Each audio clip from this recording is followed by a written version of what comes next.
Welcome to Everything Life and Real Estate. Let's get started with our hosts, Linda McKissick and Dana Gentry.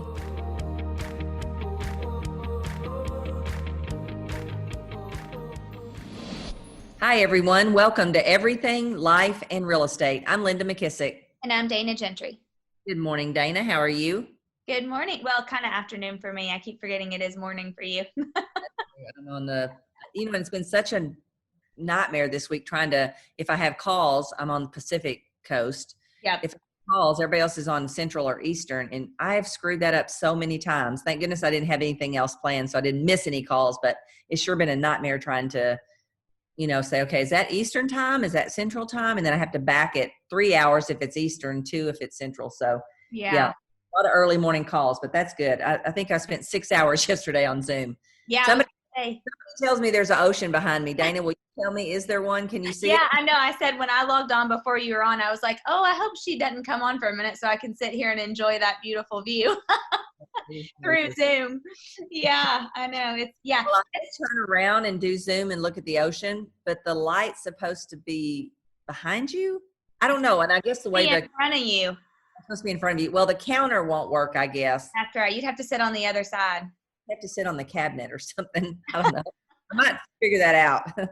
Not enough. So I'm excited this morning. You and I have kind of been talking, and we were talking about really kind of doing some episodes on hammering home the lessons and the things how we can turn COVID into a blessing in our lives. What are the ways? What are the two biggest lessons COVID's trying to teach us? Well, there's so many, but two are the main ones that you and I have any kind of advice on. Yep. And how do we turn that into kind of a series for people? So we talked about it, and we said really the two main things that COVID is teaching us is, number one, health and wealth. Yep. Before COVID, we didn't think about those things, but we didn't get drilled home the importance of them until COVID happens. And so we're going to kind of talk a little bit about today, hit those two categories, and then over the next 4 weeks or so, we'll bring on people who've built wealth and kind of dig into that and their stories about building wealth, and hopefully inspire everyone to kind of come up with their own wealth plan so that when something like COVID or something else happens, they're in a much different financial place than they were before. So yep. You were kind of sharing some statistics with me. So why don't you kind of share those, and we'll talk about it a little bit. Yeah. So just to kind of hit both of those, the health and the wealth. So starting with the wealth, as of the end of May this year, a third of the people surveyed in the United States have actually lost between 10 and 25% of their income year to date this year. So that's a lot. And actually the United States has the highest share of respondents who've lost the most money during COVID. And so 13% of our population has reported that they've actually their income has dropped since all of this started, end of March, I guess, beginning of April. And then on the health side, and obviously this is changing every minute, but as of this morning in the United States, there's been right at 5.4 million cases and over 170,000 deaths. And so I know some people it's hard to track of, does it really come from that, or is it other things? But the reality is that it's affecting people, both their money and their health. And you and I were talking about this before we started recording, but it does feel like it's getting closer and closer and closer. And I know we've both had people who are in our worlds or around us who have had it. And last week, man, really into last week, beginning of this week, I was like so psychosomatic because I was around, unfortunately, someone who tested positive, and I was with her for 3 days in a row. And so I just thought, oh my gosh, you've got to be kidding me. So I've been eating every vitamin C elderberry gummy and doing everything I possibly can. And I felt bad for 2 days, but I think it was just because I thought, but and then anyway, I ended up feeling fine. But it's like it keeps kind of getting closer and closer. So yeah. Well, interesting. Me, I'm all about, biohacking your health and genetically looking at who you are genetically and designing your weight loss or your health plan around who you are genetically. And so I had heard this guy on a podcast his program is called Self Decode. And what I love about it is, and I think this stuff's going to get cheaper and cheaper, but you can send your own blood reports in, or you can do a DNA report, kind of like 23andMe or Ancestry or something like that, for like $90, which is probably about the price of all of them. And they will decode it for you also. But he sent out a very interesting article. Oh, you mentioned this. I was dying for you to share this. I'm gonna look up his podcast too. Self to Code. Self-decode. Decode. Self-decode. Okay, got it. I believe moving in the future, and when I do my intermittent fasting podcast, I want this guy as one of my guests, but yeah, I think the future of all of our health will be based on not cookie cutter, this plan, or let's just take that pill. It'll be based on what are my genetics. Yeah. And I think, on the good news about it is they're not, your genetics are not 100%. You can actually alter that. Even if it says, you've got a really bad heart, you can do certain things that will help you not necessarily have a heart attack later on. So I'm interested in all that stuff. So I'm always reading about it and on my spare time listening to podcasts. But anyway, this guy says that, of course, obesity is already an issue, but mix it with COVID-19 and it kills you fast. This issue is too fundamental to who lives and who dies. It is shameful that obviously this information is out there, but there are people, but it's not really being shared, to be honest with you. And he felt like that it was something that really should be shared. Countries with the lowest rates of obesity have also had the fewest COVID-19 deaths. Wow. So it says maybe China isn't really hiding all their COVID-19 deaths. Maybe their secret is that their obesity rate is 6% and the U.S. is 42%. Okay, I wondered what the U.S. was. Wow. 42% is what he says. Researchers have found that people that with a BMI of 35 to 40 have a 40% greater chance of dying from COVID-19. So with a BMI over 40, your risk of dying from COVID-19 shoots up to 90%. Wow. So even if you're only mildly obese, your risk of ending up in the ICU is 5 times more than people who aren't overweight.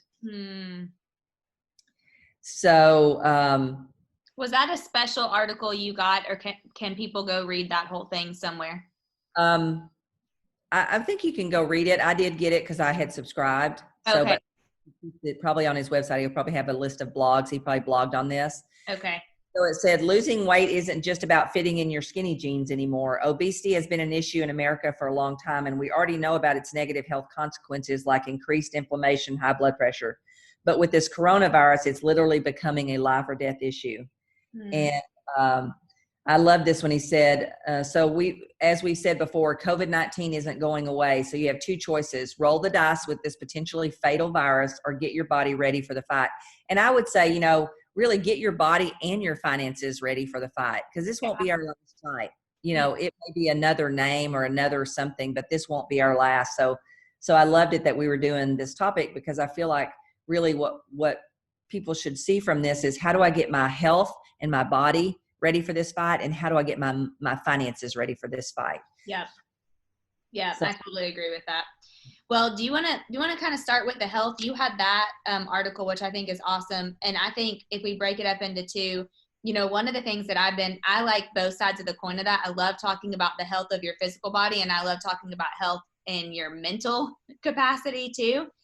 Yeah. And it was interesting because right during all of this, somehow I had like one of those Instagram ads roll across for me for that book, the Super Attractor book. And so I did that book club, and we just finished it last night.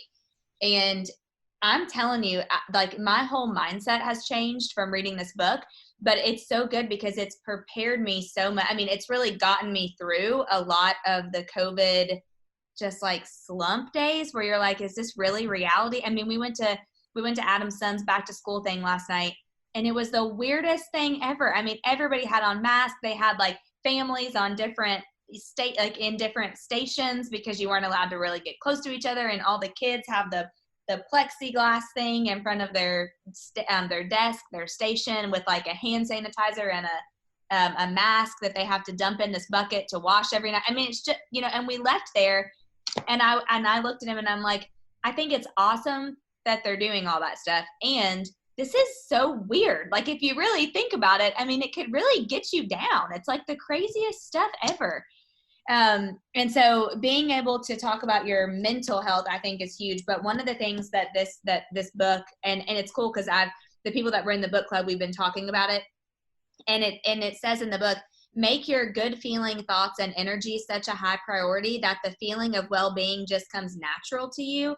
And so the whole book is about being able to have the mental mindset of you're going to trust God, you're going to trust the universe, you're going to, whether you have a spiritual guide or whatever that is, lead you mentally. And I think that's so important during this whole COVID pandemic, and because we know that this isn't going to be the last time. And so if we don't have our health right with our bodies and with our minds, then we're not going to be prepared for it to come again. But I wanted to tell you the story. It was so cool. So one of the things they talk about in this book is looking for signs of stuff, like from, if you're a person of faith, signs from your spiritual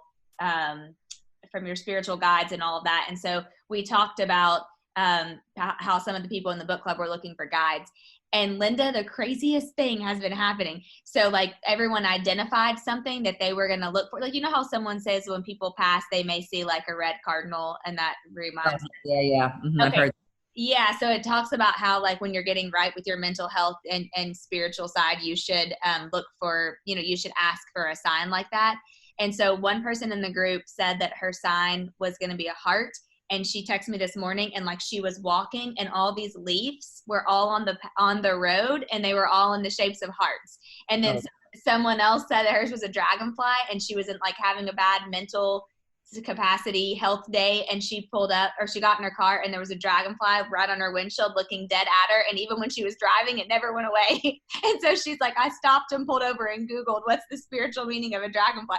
But it was just all these crazy things. So not to squirrel, but I share that because I think a really big part of health is our mental health during all of this. Yeah, that's a great point, Dana. And here's what I believe. I believe your mental effectiveness of it is going to be amplified on how much your finances totally change. You know what I mean? Yep. So for example, what I've noticed about the people in my world that I know who have built wealth, unless they physically kind of go out and see something like you saw last night, or go somewhere and physically see it, they forget that's even going on. Other than when they want to go try to do something, their world financially hasn't changed that much, right? Yep. Yes, it's gone down, but it's just gone down, right? So I think that's another reason why, if we're financially, the other people I've noticed stress out a lot are the people who are worried about that they might not make it through, health-wise. And so I think it validates even more time and energy spent on these two areas will make a huge difference. Yeah, well, they go back and forth. When your health is bad, it disables your ability to make more money. And when you're worried about not having enough money, then that stresses you out and gets your health down. Your immune system goes down. I mean, they go right hand in hand. Yeah. So I think, the more you can prepare yourself financially for when something like this happens, I think it protects you mentally. Yeah. Because you don't have as much stress. We would be completely differently stressed if we couldn't make our house payment. And if we, and so one of the things I put down around, kind of reasons for you spending to start build a plan and say, look, 20%, at least 20% of my time, I'm going to spend on building my wealth and my health. I'm going to put this as a higher priority. And if you haven't done it before COVID, ask yourself, what are some of the things that I all of a sudden woke up and wished I had in my life? I notice people saying, I wish I had a second home somewhere, just to get the heck out of here mentally, to change my view, makes a big difference, and mentally being able to go somewhere else and go on a boat, and you can't buy boats right now. Yeah. So have a boat before, you ain't getting a boat hardly. Yep. Travel trailers to go out to. So, I think one of the blessings I think of it is it's putting us back to the good old fashioned things of running outside, of, hiking on a trail, of camping. Yep. Those are cool, fun family things. We used to do tons of them. Yep. And, they're kind of things that almost anybody can do now. But so, I found all my friends wishing they had a home gym. Mm-hmm. Well, you know what? If you're barely getting by financially, you're not going to put a home gym in. You don't have a pool. You don't have a boat.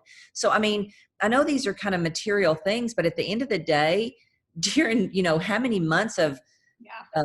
all of this, there are things for you to go do and have fun and enjoy your family and get a break from the same four walls of doing nothing. So I just think that, and then I think your ability to give to others as you see the need.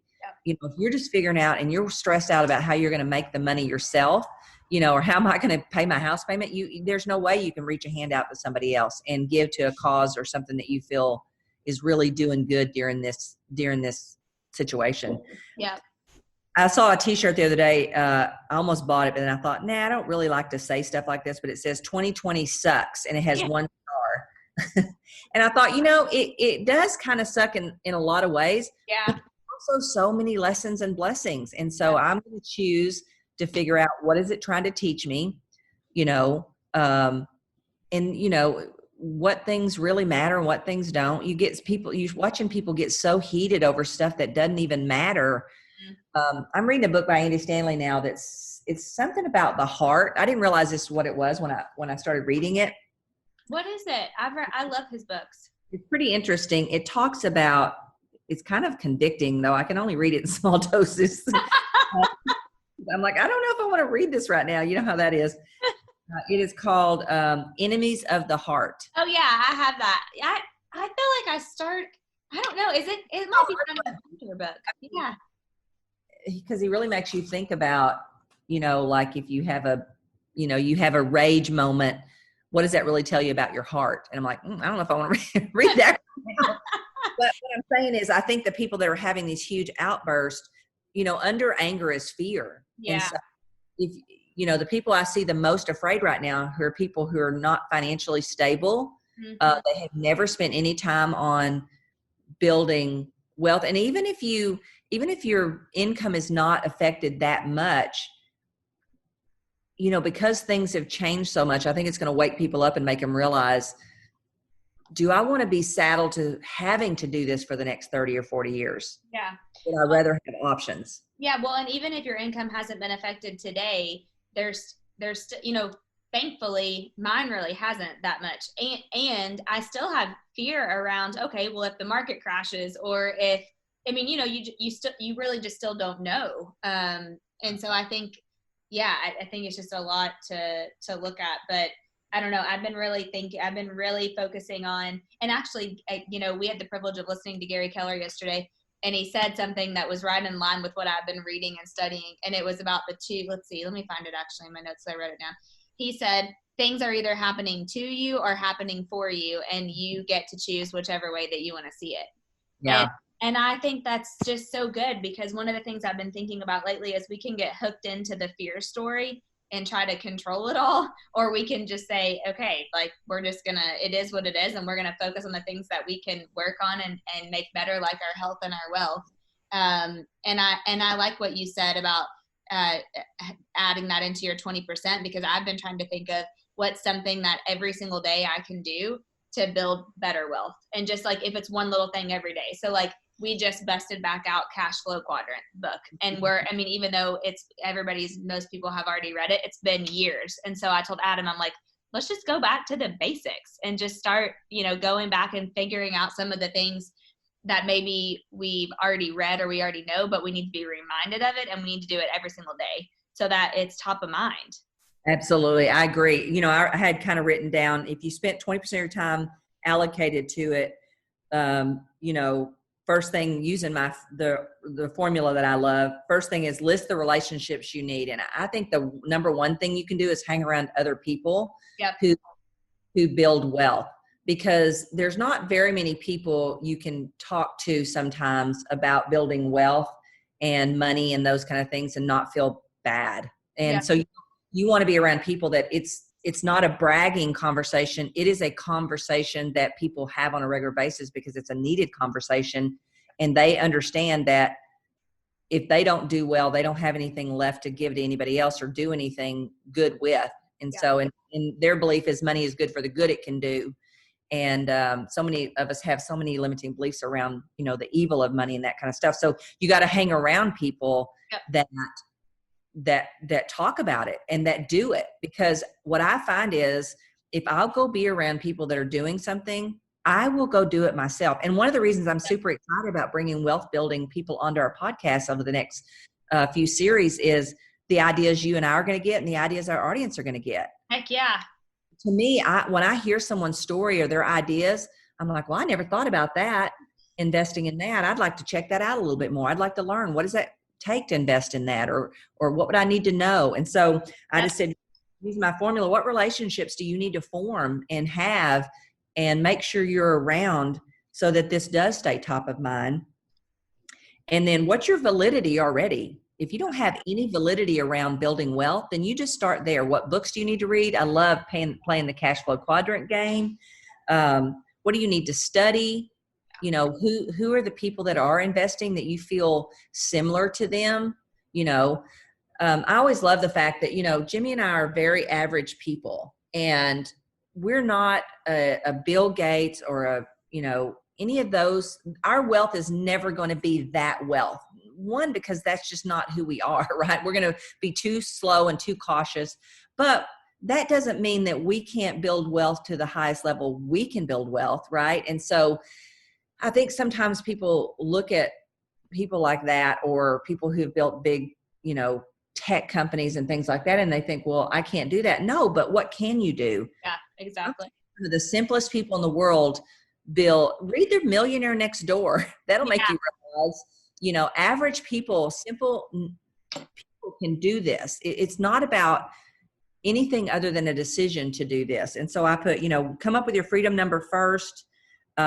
Figure out what would be the easiest thing for you to study and learn about and take action on. Look for the relationships you need to put in your life to make sure you stay focused on this. Create your own validity, your knowledge around investing and all that kind of stuff. List, what books you think you want to read about it. Ask other people what books they found helpful when they were learning to build wealth. And then figure out who are the people. I did a ladies course not too long ago, just because I wanted to see if I wanted to do one. It was about women on investing. Yeah. And so I was just trying to see, okay, because sometimes we want to do something, but we kind of put the brakes on thinking, oh, do I really need to do that? Just, would I have anything to add or value or whatever? So I went through her little 7-day challenge real quick, and I realized real quick, yes, I think I could. I think I could. But I paid attention, and the piece that people really needed more was they didn't understand who would sell you their investment properties. Mm-hmm. And so I wrote down, well, the people that have a value gap of needing money, that's who's going to sell you their investment properties.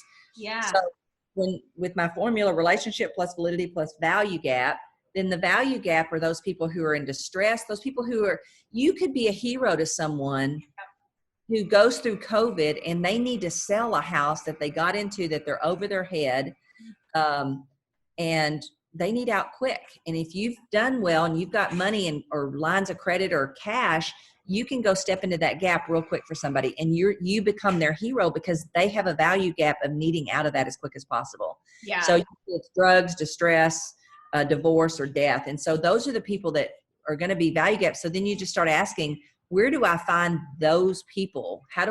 Who will know about those people's situation first? And how can I let those people know that I can step into that gap for someone? And then the rest of it is being willing to commit the time. We all only have 24 hours, and that can be a good thing or a bad thing. The good thing is there are a lot of people that have done some amazing results with 24 hours. Yep.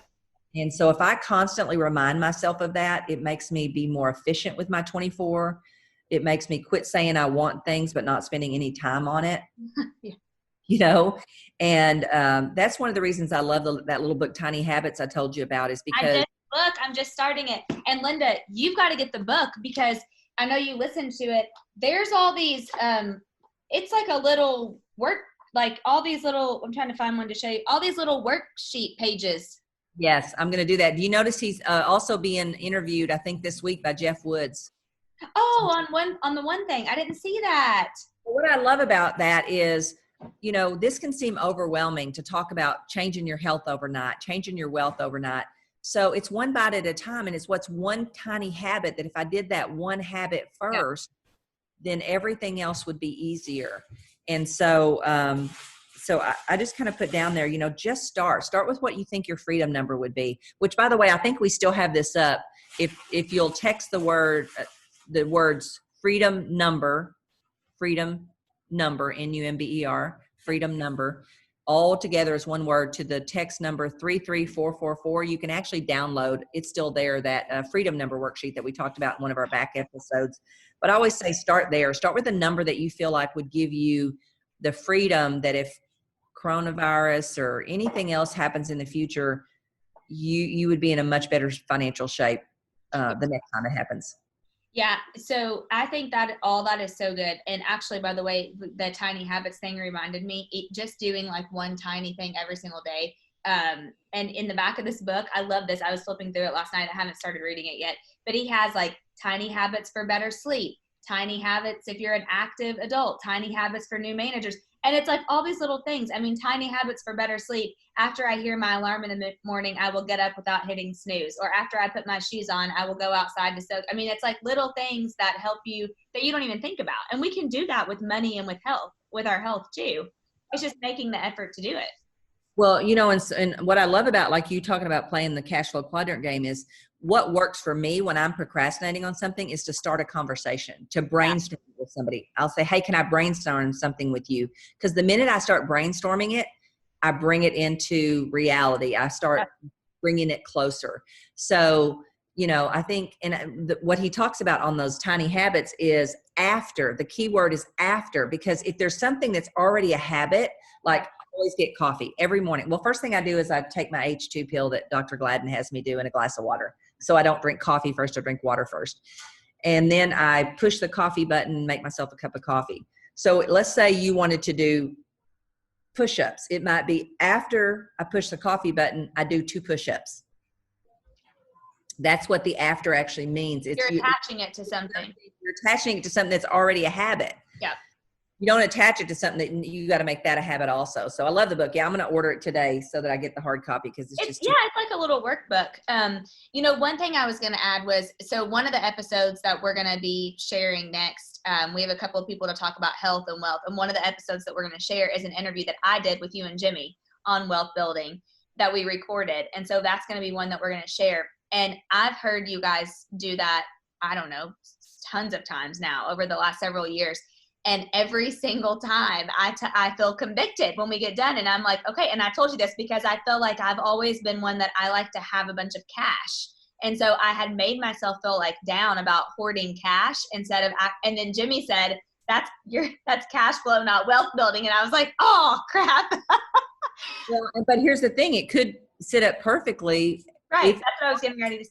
Session, you could step into that gap with your cash and be a hero to some of these, right. Stress, drugs, death, divorce, whatever is going to happen. Unfortunately, after some kind of situation like this, you could become the hero to those people because you had the cash.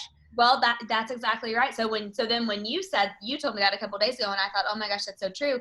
But it really just makes you think differently. But the reason I share that is because had not heard you guys have that and have the relationship, I would have never have thought that. So your whole thing about getting the relationship that you need, or just being in the environment that you're having those conversations, because then it gets like your, what is the bold thing? Your RAS or whatever. Reticular activator. Yeah. Then you start thinking about it all the time. And it's like, was on my mind. And then it's little things, that we would do, like go spend $75 on sushi 2 or 3 nights. So, then we're starting to think like, okay, well, even though we feel good financially, there's still a lot of little things that we could change our habits to where we could be a lot better. So, that's so true. And I think, there's only a few really key things in life that really, really matter. And I think because we're in such an I know I love new information, and I know you do too. Yep. And I love the new thing, and I love chasing the new squirrel and the new rabbit. But the reality is sometimes I feel bad saying the same things over and over. But then when I really think about it, the leaders that have made the biggest influence in my life, the messages over the last 20 plus years has not changed from that leader. Mm-hmm. You always say that about Gary. And the reason it hasn't changed is because it's not easy to master this stuff. Yep. You're going to get a little bit, you're going to come back, you're going to be a different person, and you're going to hear something different than you didn't hear before. And I think that's the trick, is to say, how can I be different every time I hear this message? Because when you're different, you hear a different level and a different piece of it. I've always said that I believe the world is full of great opportunities. They're like big doors out there that are trying to open for all of us. But until we're the person that's ready to see the opportunity, we're never going to see it. But yet the person 20 feet from us might be able to see it. So true. I think we have to constantly be preparing ourselves to see those opportunities. And the more you hear a message, and the more you're different each time you hear it, then the more I think you get to move up a different level and see things you couldn't see before. Totally. I totally agree with that.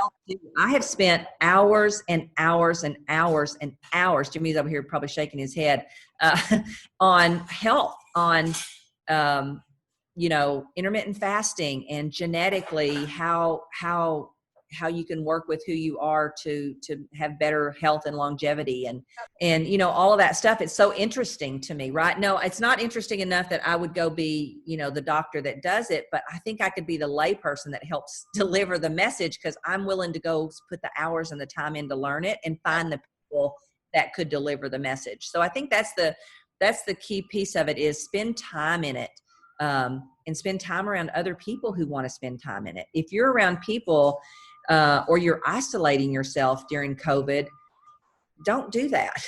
Yeah. Find people who are talking about this topic and step into that conversation, because sometimes that's all you need to stop the procrastination. Yep, totally agree. Yeah, I'm excited to have some of our guests on and for them to hear the recording of you and Jimmy, because I think just hearing it and having it on the top of your mind is going to make a huge difference.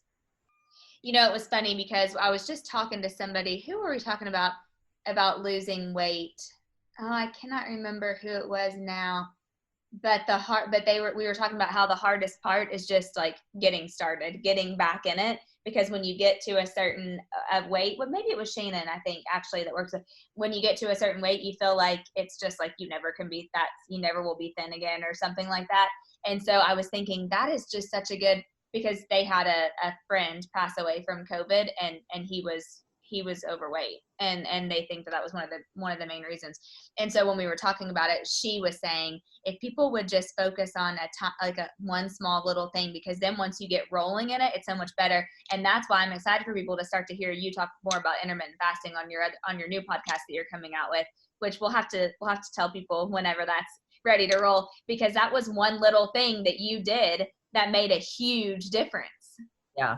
And not being willing to give up. And, I can't say how many times I had that same thought myself. Oh, hell, yeah. Be mad, what difference does it make, and Jimmy loves me anyway. I'm going to, in my book, I'm going to list a million things I used to say in my own head. I was so determined that before I die, I'm going to master this, and so I totally get it. And I really understand people's struggle, and how hard and difficult, and sometimes it seems impossible. But the more I learn about genes, Dana, the more I realize genetically we're all different. And so we cannot, it's like I always like to say, don't compare your insides to someone else's outsides, because we're different. We're all different. And so if you're sitting there beating even on intermittent fasting, I've done it for 2.5 years, and you'll hear a bajillion stories of people who lost a whole lot more weight than I did in the beginning on it, but I kept tweaking it until I found what worked for me. And I was unwilling to say, okay, well, this doesn't work for me. I just said, this will work for me. It just won't work for me the way it's working easily and simple for everyone else. I'm going to have to keep working at it till I figure out what it is. And by the way, I hired a coach, which reminds me something really big yesterday that Gary said that I love, and I wrote it down, is if you're not hitting any goal that you have, you're missing a person, either a person to know what to do, or a person to do it for you. Totally. Well, some of these things we're talking about today, nobody can do them for you. Health, you got to do it for yourself. Now, you could bring somebody along, like a trainer, accountability partner, a nutritionist. You could get people to help you, but some of this stuff you got to do on your own. But I love that. If you're not hitting your goal, whatever it is, you're missing a person, either someone to tell you what to do because you don't know what to do, or someone to do it for you, whatever it is. So whether it's lead generation for your business, go find you deals for property buying, whatever the case may be. I loved that. It was one of my favorite things about yesterday. Me too. I wrote that down too. I'm super excited about this episode, this series that we're going to do. I think we're going to have some great guests, and I hope everybody can get what I think the two biggest lessons from COVID are.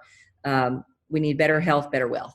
Yeah, I was actually just laughing, Linda, because I was thinking selfishly we bring on people who we want to learn from, and we just hope everybody else wants to. And I was sharing with you about one of our mutual friends, Ken, who's coming on to talk about how he's investing in these laundry mats, and you and I were both like, that sounds interesting. We need to have him. We want to learn about the laundry mats. Yes, we do.